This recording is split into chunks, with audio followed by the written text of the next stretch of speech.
আজকে আপনাদের সাথে শেয়ার করব একটা অরেঞ্জ কালারের কাটা মুকুটের চারা আমি কিভাবে প্রতিস্থাপন করছি।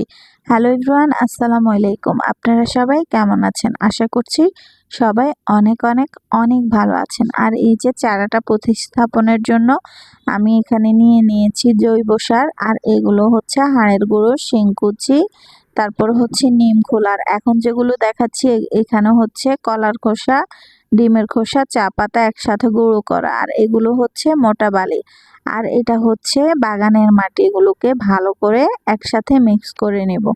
আর কাটা মুকুটের জন্য কিন্তু মাটিতে একটু বালু মিশিয়ে নিলে ওই গাছটা ভালোভাবে গ্রো করে।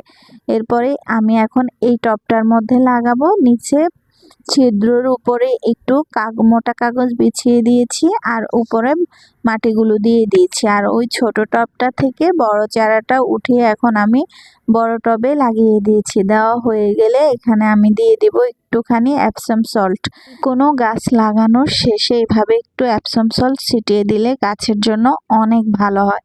এরপরে আমি এখানে দিয়ে দিব পরিমাণ মতো পানি দিয়ে কিন্তু আমি গাছটাকে হালকা ছায়া জায়গায় 2-3 দিনের মতো রেখে দিব।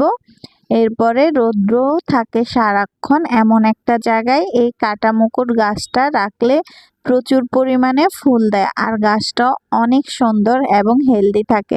এই রকম নতুন নতুন গাছ লাগানোর টিপস পেতে আমার পেজের সাথেই থাকবেন, আর আমার গাছটা যাতে ভালোভাবে গ্রো করে সবাই দোয়া করবেন। আজকের ভিডিও এই পর্যন্তই।